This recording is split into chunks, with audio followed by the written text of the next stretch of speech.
It's important to take a breath and note that this Empress was also seen as the destroyer of mankind. Of the Empress, Crowley said, "She combines the highest spiritual with the lowest material qualities." Shortly before Hubbard ran away with Parsons' loot and his girlfriend, he participated with him in magical rituals which have received much attention among subsequent practitioners of sex magic. Western sex magic has its origins in Buddhist and Hindu Tantra, where adepts have sex with hired women in the attempt to achieve magical power or spiritual illumination. There is nothing in the Buddhist teaching to support the practice. A superficial version of Tantra has long been promoted by Sting. The Beatles put Crowley on the cover of Sgt. Pepper's Lonely Hearts Club Band as one of the people we like. Led Zeppelin's Jimmy Page also openly admired Crowley and bought his Scottish house. It is possible that he also practiced Crowley's version of Tantra. It was never a stairway to heaven.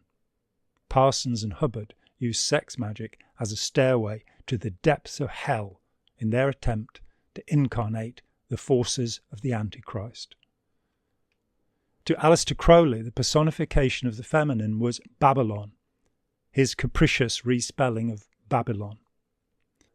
Chapter 17 of St. John's Revelation tells of Babylon the Great, the Scarlet Woman, with whom the kings of the earth have committed fornication, and the inhabitants of the earth have been made drunk with the wine of her fornication.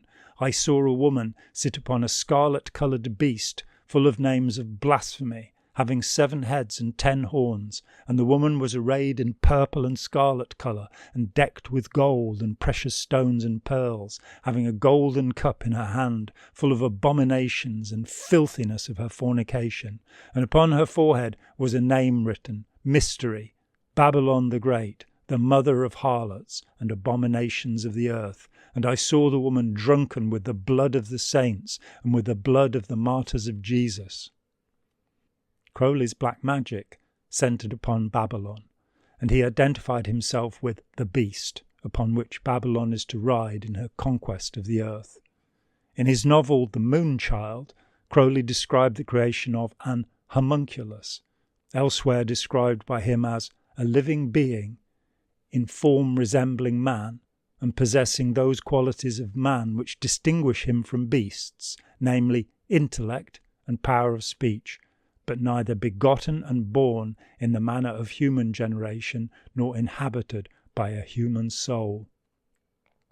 Crowley said this was the great idea of magicians of all times, to obtain a Messiah by some adaptation of the sexual process. Crowley's Messiah was the Antichrist, who would overthrow Christianity, a child of Babylon the Great. The secret rituals of Crowley's Ordo Templi Orientis were made public by Francis King in 1973. They lay out the strict sequence of mystic rites and initiations that the adept is to follow as a series of degrees. Jack Parsons was intent upon conjuring Babylon's offspring as a moonchild. He wanted to incarnate the eternal whore in human form using Crowley's rituals. The ceremonies, which Parsons originally recorded in audio form, are known as the Babylon working. Parsons' transcription was later typed and given very limited distribution as the Book of Babylon.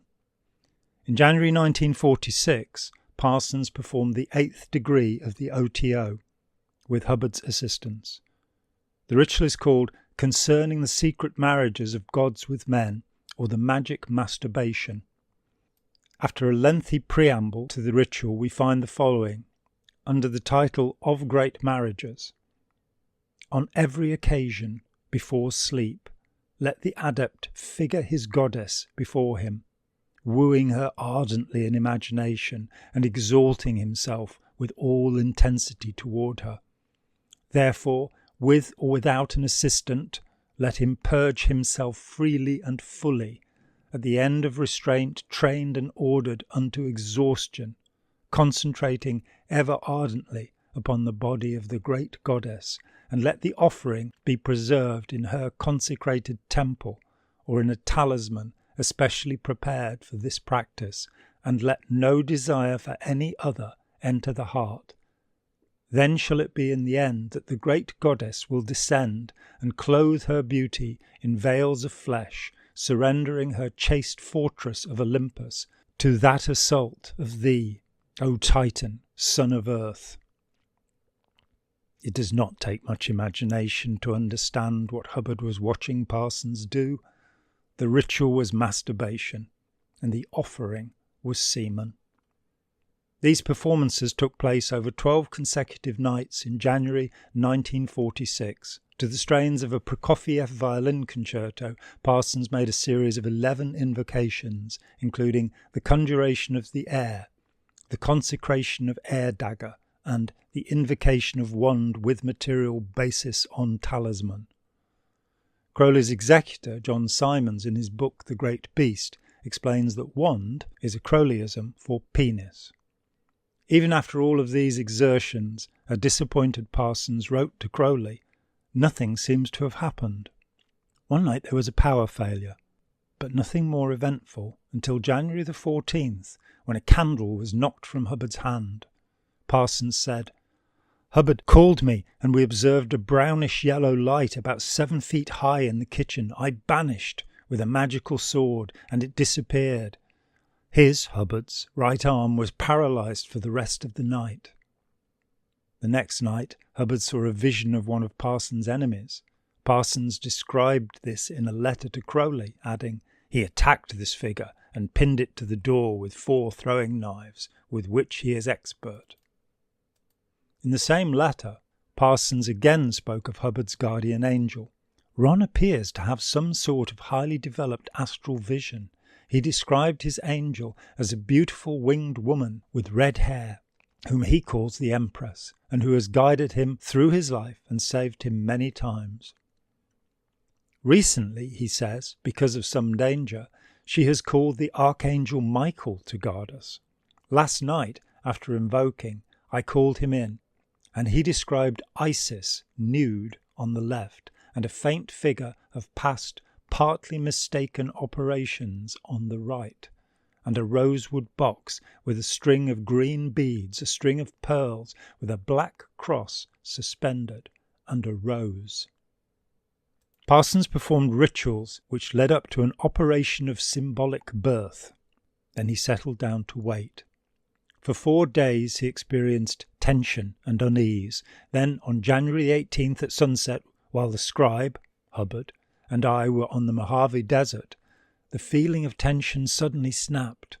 I returned home and found a young woman answering the requirements, waiting for me. The woman was Marjorie Cameron. Parsons wrote to Crowley, "I seem to have my elemental. She turned up one night after the conclusion of the operation and has been with me since. She has red hair and slant green eyes as specified." An elemental is a spirit of nature.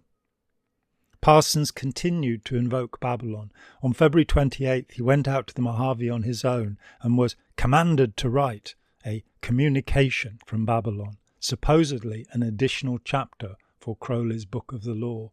This rambling communication, similar in style to Crowley's inspired writings, describes Babylon and the tribute she seeks to exact. Further, it describes the ritual which Parsons is to perform. Babylon is to provide a daughter, and Parsons is charged with a significant task. "In my name shall she have all power, and all men and excellent things, and kings and captains, and the secret ones at her command. My voice in thee shall judge nations. All is in thy hands, all power, all hope, all future, thy tears, thy sweat, thy blood, thy semen, thy love, thy faith shall provide. Ah, I shall drain thee like the cup that is of me, Babylon.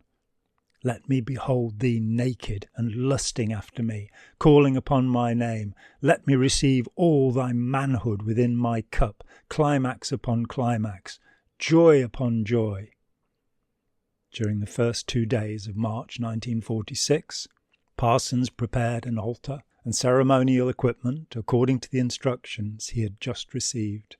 Hubbard had been away for a week, but on March 2nd he returned and described a vision he had that evening of a savage and beautiful woman riding naked on a great cat-like beast.